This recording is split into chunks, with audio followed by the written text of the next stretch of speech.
रात के 9 बजने वाले हैं और टाइम हो गया है आपसे जुड़ी बड़ी खबरों का। नमस्कार, मैं हूं जोगिंदर पटियाल। पब्लिक इंटरेस्ट में आपका स्वागत है। सियासत पब्लिक के लिए सहूलियत होनी चाहिए, ना कि परेशान करने वाली। दिल्ली से बंगाल तक नेताओं के शक्ति प्रदर्शन जारी हैं। घंटों जाम में फंस रही है जनता। सियासी ताकत के नाम पर जनता को आफत क्यों पॉलिटिकल पावर की चक्की में पिसती, पब्लिक का आज दर्द जानना है। लोग अस्पताल क्यों जाते हैं? बीमारी ठीक करवाने के लिए, तंदुरुस्त होने के लिए। लेकिन महाराष्ट्र के अस्पतालों में मौत मिल रही है। 4 दिन में 3 अस्पतालों में 131 मरीजों की जान गई है। आज नर्क लोग जैसे इन्हीं अस्पतालों का बही खाता खोलना है। हर शहर में हाई राइज बिल्डिंग बन गई हैं। फ्लैट तक पहुंचने के लिए लिफ्ट्स लगाई जाती हैं ताकि ऊंची इमारत पर जल्दी और समय पर बिना किसी थकान के पहुंचा जा सके। लेकिन ये जल्दी अगर देरी में बदल जाए और आप लिफ्ट में फंस जाएं तो क्या करेंगे? लखनऊ में 20 मिनट तक एक बच्ची लिफ्ट में फंसी रही। हर माँ बाप के जहन में ये सवाल खड़ा कर दिया कि आखिरकार ऐसा उसके साथ हो जाए तो क्या होगा? देश को इस खतरे से सावधान करना है। क्रिकेट वर्ल्ड कप आज से शुरू हो गया। अगले 35 दिनों तक खिलाड़ी मैदान में खेलेंगे और आप और मेरे जैसे बहुत सारे लोग टीवी स्क्रीन पर मजा लेंगे उसका। लेकिन खेल के मौसम में कश्मीर के बैट कारोबारी क्यों खुश नहीं हैं, ये आज आपको बताना है।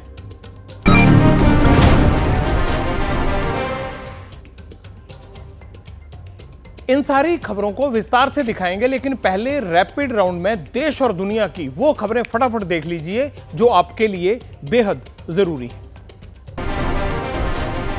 शराब घोटाले में आम आदमी पार्टी के राज्यसभा सांसद संजय सिंह की मुश्किलें और बढ़ गई हैं। राउज रेवेन्यू कोर्ट ने संजय सिंह को 10 अक्टूबर तक रिमांड पर भेज दिया।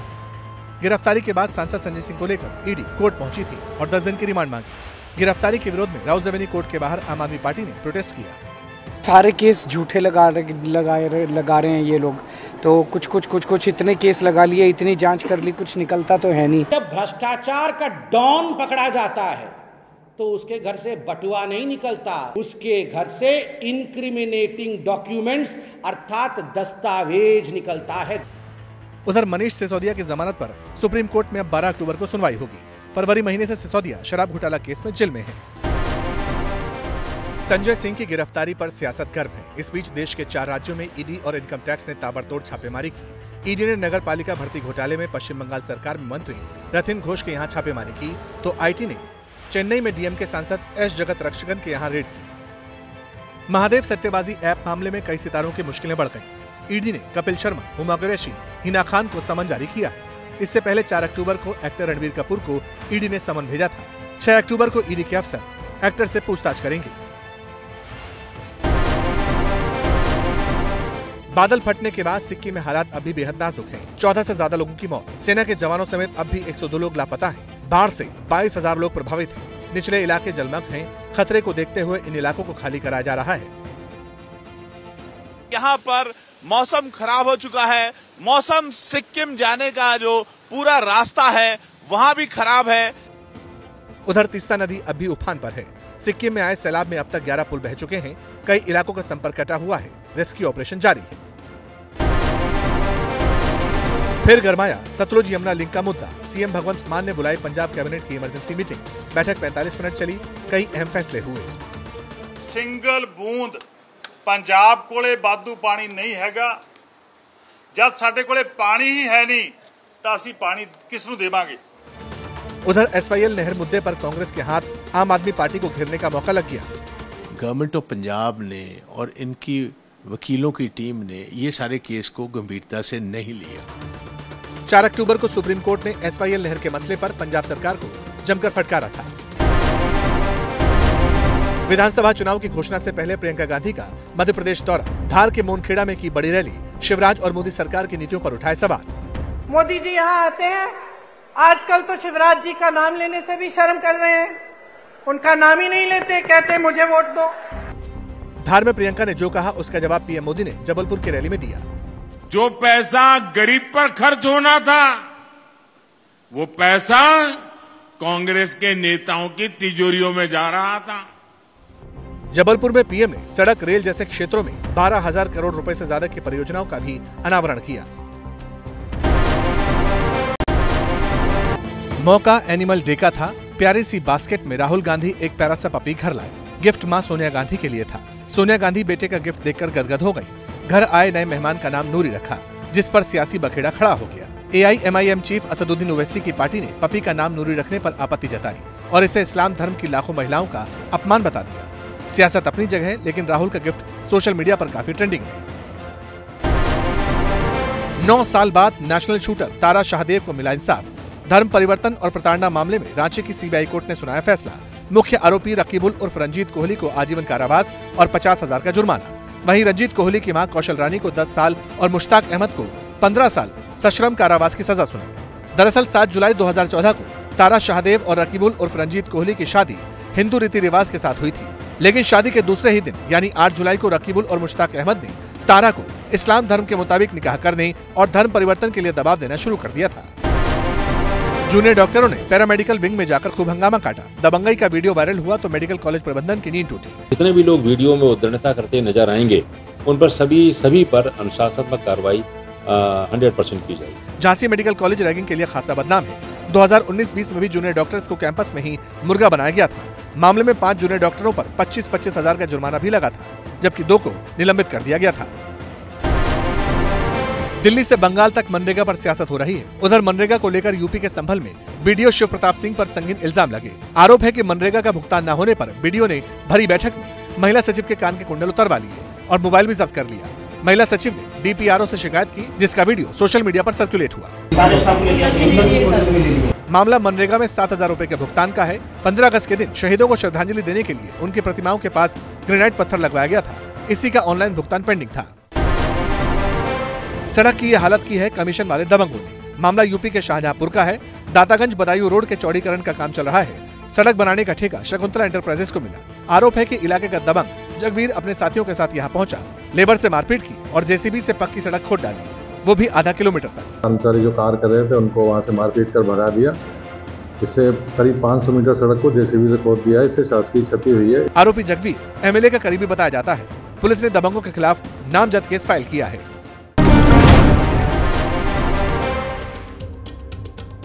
चलिए अब बड़ी खबरों की तरफ चलते हैं।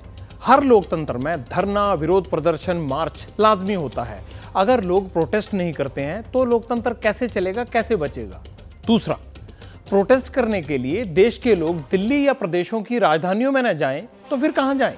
यहां तक तो सब ठीक है, लेकिन जब नेता अपने शक्ति प्रदर्शन के लिए ऐसा प्रोटेस्ट मार्च निकालें, विरोध प्रदर्शन करें जिससे आम आदमी को तकलीफ होने लगे, तो हमारा फर्ज बनता है कि इस दिक्कत के बारे में खुलेआम चर्चा करें।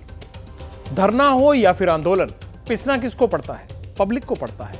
आज हमारा कॉलिंग कार्ड इसी पर है, इसी मुद्दे पर है, क्योंकि बात पब्लिक इंटरेस्ट की है। दिल्ली, चंडीगढ़, लखनऊ, कोलकाता, जयपुर, मुंबई, रांची और दुर्गापुर, कहीं नेता की गिरफ्तारी के खिलाफ प्रदर्शन, कहीं मनरेगा का पैसा रिलीज करवाने के नाम पर ताकत की नुमाइश, कहीं शासन के खिलाफ पंचायत के लोगों का हल्ला, तो कहीं सड़क पर बैठकर बात मनवाने का जोर, शासन पर दबाव बनाने की मंशा।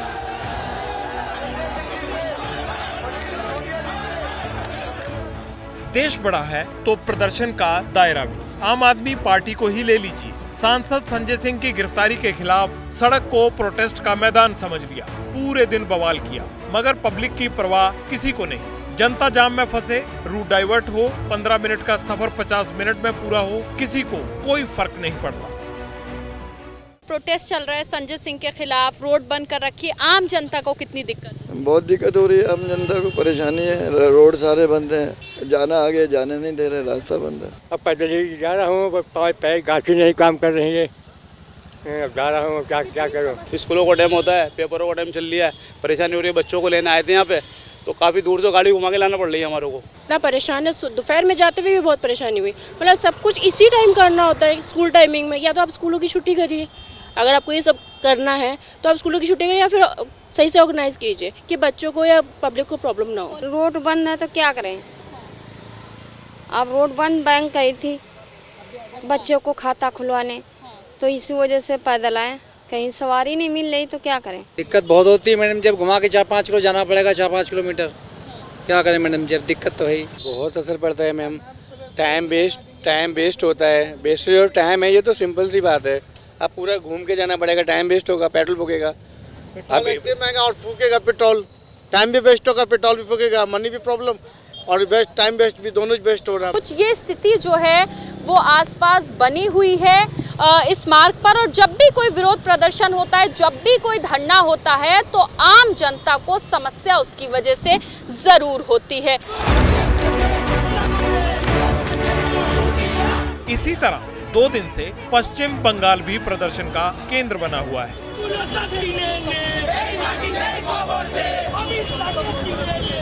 ममता बनर्जी की पार्टी बनाम केंद्र सरकार की जंग तेज हो गई। तृणमूल कांग्रेस ने मनरेगा और प्रधानमंत्री ग्रामीण आवास योजना का पैसा नहीं दिए जाने को मुद्दा बनाया। दिल्ली में नेताओं से बदसलूकी हुई थी, उस पर गोलबंदी की, मगर जनता की सुध यहाँ भी किसी को नहीं। सुबह से दिक्कत का सामना पड़ रहा है, पूरा गवर्नर हाउस घिराओ। हम आए थे, बैंक्साल कोर्ट में आए थे, काम था, पैदल आए वहाँ से, अभी फिर पैदल जा रहा हूँ, क्या करेंगे। इधर बहुत सारा रास्ता जाम है, बहुत सारा गाड़ी घुमा दिया जा रहा है, बहुत तकलीफ हो रहा है, बहुत भुगतान हो रहा है। सारे के सारे आदमी जाम के अटका हुआ है, 2 घंटा से इधर ही मैं रुक गया। बहुत ज़्यादा भैया, वहाँ से गाड़ी पकड़ा, मौलाली जाना था, आर्यन मुखर्जी रोड में उतार दिया, ये डेलौची के सामने। अब पूरा भीड़ ही भीड़ है, अब हमको हट के ही जाना पड़ेगा मौलाली, पता नहीं कब बस मिले नहीं मिले। लोकतांत्रिक देश में प्रदर्शन का अधिकार सबको है, अपनी बात रखने के लिए, अन्याय के खिलाफ आवाज उठाने के लिए। किसी मुद्दे पर, किसी कानून पर असहमति है तो उसे लेकर भी धरना प्रदर्शन हो। सरकार का सिस्टम बात नहीं सुनता तो प्रदर्शन आपका हक है, लेकिन पब्लिक को दिक्कत क्यों, ध्यान इस पर देना बहुत जरूरी है। वरना होता क्या है, घंटों घंटों सड़क घेर ली जाती है, तंबू गड़ जाते हैं, हाईवे जाम हो जाता है और उसका असर आम जनता पर होता है। उनकी जिंदगी प्रदर्शन की भेंट चढ़ जाती है।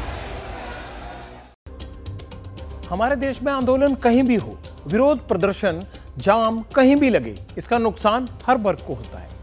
कारोबारी को भी होता है, कहीं समय का होता है, कहीं पैसे का हो जाता है।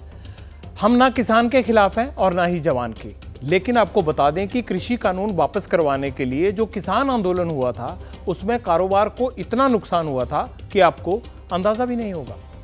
देश की इकोनॉमी को 50,000 करोड़ रुपए से लेकर 70,000 करोड़ रुपए का नुकसान हुआ था तब। टोल हाईवे ब्लॉक रहे थे, NHAI नेशनल हाईवे अथॉरिटी को 2,731 करोड़ रुपए का घाटा झेलना पड़ा था।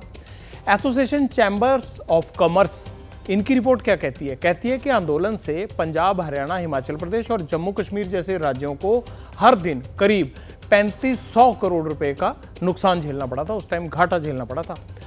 दिल्ली समेत कई जगह CAA और NRC का विरोध हुआ था। शाहीन बाग याद होगा आपको, प्रोटेस्ट हुआ था, केंद्र बन गया था शाहीन बाग। इससे कारोबारियों को 200 करोड़ रुपए से ज्यादा का नुकसान हुआ था। जून 2022 में देश में अग्निवीर योजना के खिलाफ नौजवान सड़क पर उतरे थे। 260 करोड़ रुपए की रेलवे की संपत्ति को नुकसान हुआ था उस वक्त। ग्लोबल पीस इंडेक्स की रिपोर्ट क्या कहती है? रिपोर्ट कहती है GDP का 6% तो पिछले साल हुए प्रोटेस्ट में ही चला गया, जबकि दुनिया में अलग अलग विरोध प्रदर्शन के चलते वैश्विक अर्थव्यवस्था को 1,457 लाख करोड़ का नुकसान उठाना पड़ा। लगाइए अंदाज। धरने और प्रदर्शन निश्चित रूप से एक डेमोक्रेसी में एक हथियार है, उसका उपयोग निश्चित रूप से होना चाहिए, किंतु कोई ना कोई ऐसी व्यवस्था जरूर हो जिससे कि व्यापार पर उसका विपरीत प्रभाव न पड़े, क्योंकि व्यापार यदि प्रभावित होता है तो सीधे तौर पर हमारे देश की अर्थव्यवस्था प्रभावित होती है, हमारा एक्सपोर्ट प्रभावित होता है, हमारा मैन्युफैक्चरिंग सेक्टर प्रभावित होता है, हमारा सर्विस सेक्टर प्रभावित होता है। अच्छा, हमारे देश में धरना प्रदर्शन को लेकर नियम कायदे तो होंगे, आपको भी लगता होगा, हैं, वो क्या है? भारत के संविधान का अनुच्छेद 19 नागरिकों को महत्वपूर्ण मौलिक अधिकार प्रदान करता है। क्या कहता है ये अनुच्छेद 19(1)(a)? उसके तहत है कि भाषण और अभिव्यक्ति की स्वतंत्रता का अधिकार है। अनुच्छेद 19(1)(b) ये क्या कहता है कि हथियार के बिना शांतिपूर्वक इकट्ठा होने का अधिकार है आपको, लेकिन सार्वजनिक संपत्ति को नुकसान और यातायात को बाधित करने की इजाजत नहीं है। सुप्रीम कोर्ट भी कह चुका है कि विरोध के अधिकार का सम्मान और प्रोत्साहन होना चाहिए। हालांकि शाहीन बाग प्रोटेस्ट की सुनवाई के दौरान कोर्ट ने यह भी कहा था कि विरोध प्रदर्शन के नाम पर सार्वजनिक रास्तों और सार्वजनिक स्थानों पर कब्जा नहीं किया जा सकता और सार्वजनिक संपत्ति को नुकसान पहुंचाने के लिए विरोध प्रदर्शन करने वालों के खिलाफ कार्रवाई होनी चाहिए, उनको जिम्मेदार ठहराया जा सकता है।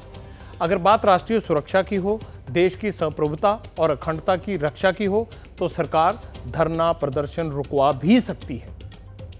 धारा 144 का प्रयोग हमेशा से विवादित रहा है, हमेशा से इस बारे में, क्योंकि एग्जीक्यूटिव मजिस्ट्रेट की पावर होती है तो हमेशा से विवादित रहा है। ऑनरेबल सुप्रीम कोर्ट टाइम पर गाइडलाइन इशू करता रहा है, टाइम पे ये बताता रहा है कि जब आप धारा 144 लगाते हैं तो जिस उद्देश्य से आपने धारा 144 लगाया है उस उद्देश्य की आपूर्ति होनी चाहिए और किसी के राइट, जो उनका फंडामेंटल राइट है, उसका इन्फ्रिंज नहीं होना चाहिए। आपको एक बात याद दिलाता हूं, साल 2018 में महाराष्ट्र के किसानों ने मुंबई में अपना मार्च रात के वक्त इसलिए निकाला था ताकि बच्चों को स्कूल जाने में दिक्कत ना आए। सत्याग्रह और मार्च तो महात्मा गांधी भी किया करते थे, पर वो अपनी बात कहने के लिए थे, जनता को असुविधा पहुंचाने के लिए नहीं।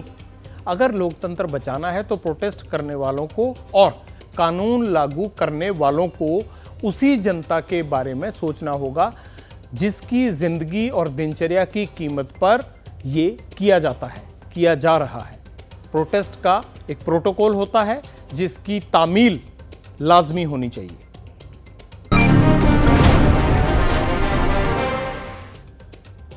महाराष्ट्र के सरकारी अस्पतालों से बुरी खबरें आनी बंद नहीं हो रही हैं। हम बता भी रहे हैं आपको 1-2 दिनों से। 2 दिन पहले यह भी बताया था ना आपको कि नांदेड़ के अस्पताल में 36 घंटों में 31 मौतें हुई थी। और अब नागपुर से एक और बुरी खबर आई है, यहां 4 दिन में 80 मरीजों की मौत हो गई है। आखिर ऐसा क्यों हो रहा है? क्यों इन अस्पतालों में मरीजों को इलाज और जिंदगी नहीं मिल पा रही?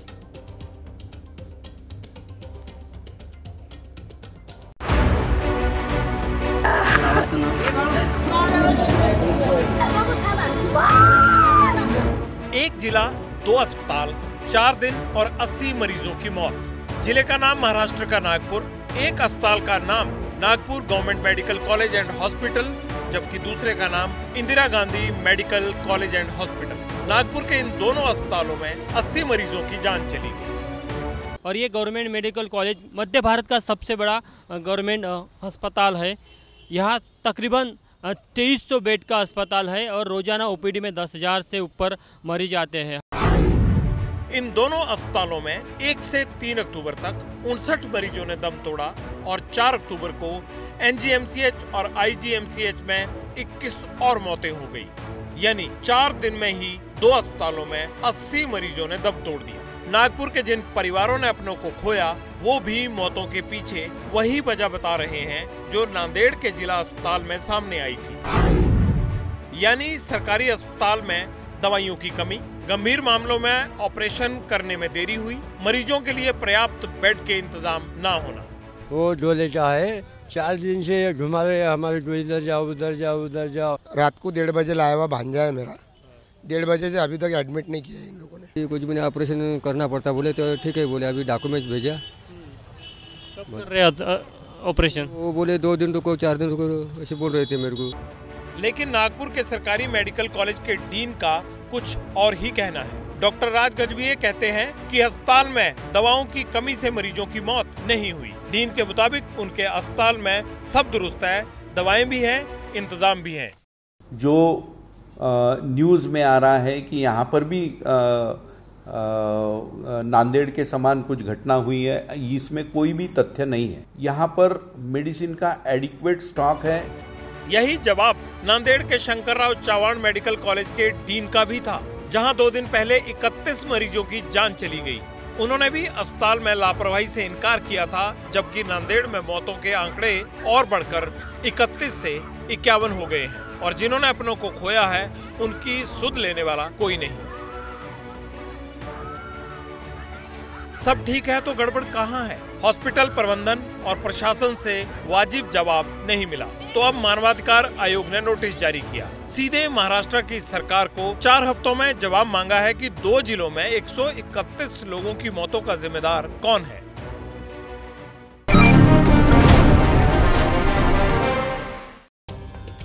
नागपुर के जिन 2 अस्पतालों की ये रिपोर्ट आपने देखी, ये दोनों सरकारी अस्पताल हैं। उनमें रोजाना औसतन 5 से 12 मरीजों की मौत होती थी साधारण केसेस में, लेकिन 4 दिनों में अगर 80 मरीजों की जान चली गई, इसकी कोई तो वजह होगी ना।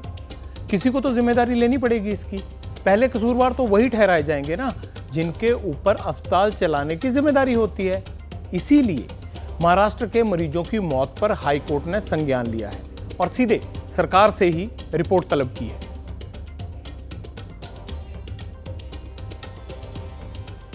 जब भी कोई भारतीय मेडल जीतता है ना, तो खून तो हम सबका भी बढ़ता है।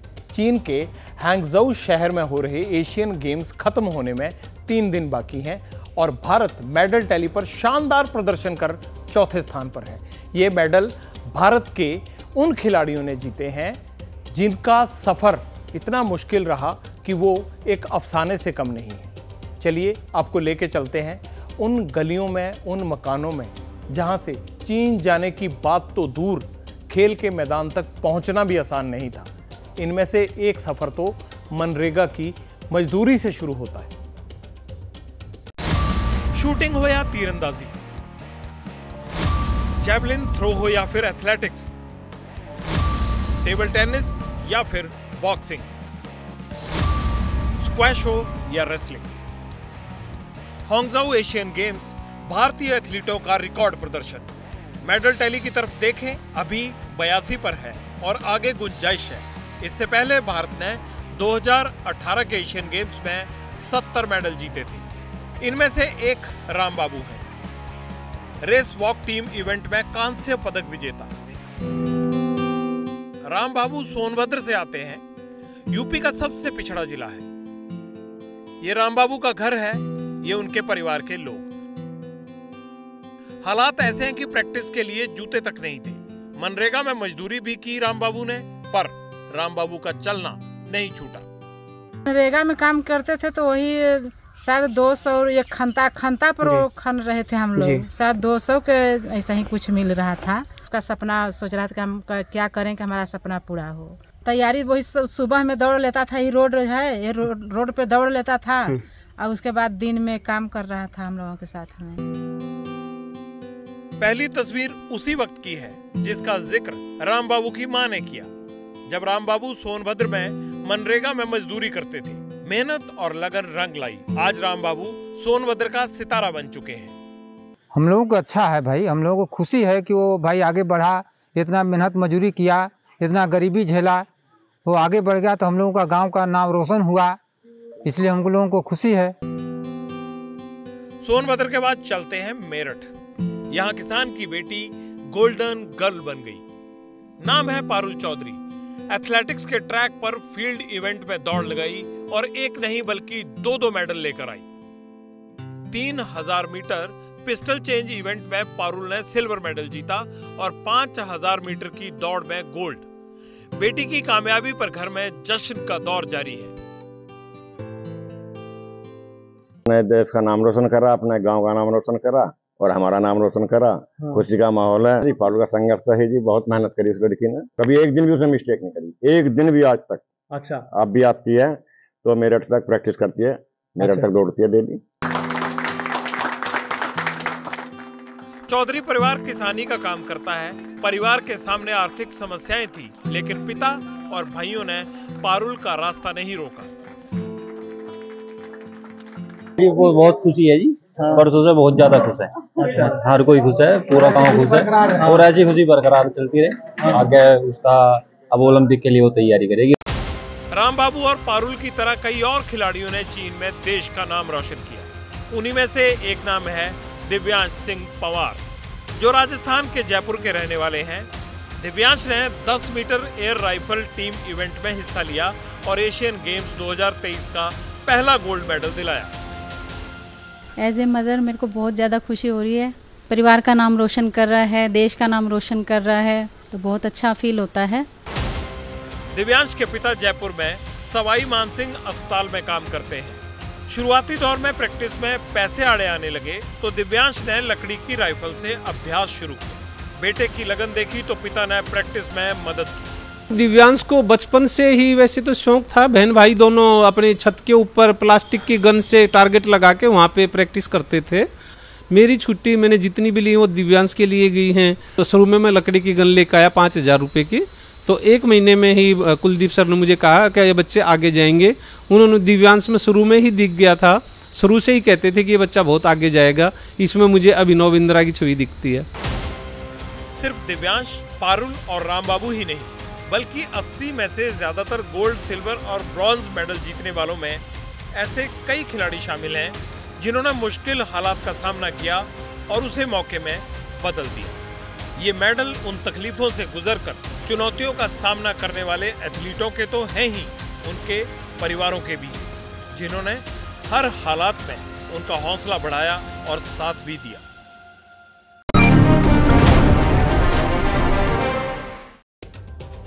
सभी खिलाड़ियों को हमारी बधाई और शुभकामनाएं, और एक अपील है मेरी तमाम उन राज्यों की सरकारों से जहां के रहने वाले हैं, आप इनकी सुध लें और कम से कम आगे से हम इनके घर जाएं तो इनके हंसी खुशी के चेहरे और इनके मेडल के कारण जो नाम रोशन हुआ है देश का, उसकी झलक देखने को मिले। कृपया सरकारें इस तरफ ध्यान दें। अच्छा, बात एथलेटिक्स की तो हो गई, तो अब क्रिकेट कैसे पीछे रह जाएगा? आज तो क्रिकेट वर्ल्ड कप शुरू हो गया। अगले 1.5 महीने तक देश में क्रिकेट का रोमांच रहेगा, लेकिन वर्ल्ड कप में श्रीलंका और अफगानिस्तान के खिलाड़ी कश्मीर के बने जिस बैट से खेलेंगे, वही कश्मीर विलो बैट इंडस्ट्री मायूसी के दौर से गुजर रही है। कश्मीर से ये एक्सक्लूसिव रिपोर्ट वर्ल्ड कप के खास मौके पर हम आपके लिए लेकर आए हैं, आपको देखनी चाहिए।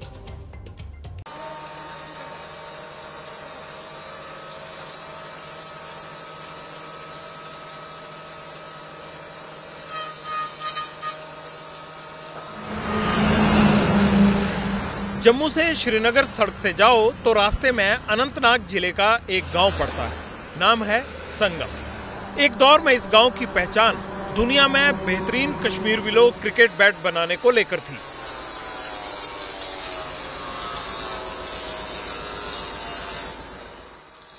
इन्हीं में एक कंपनी GR8 स्पोर्ट्स है।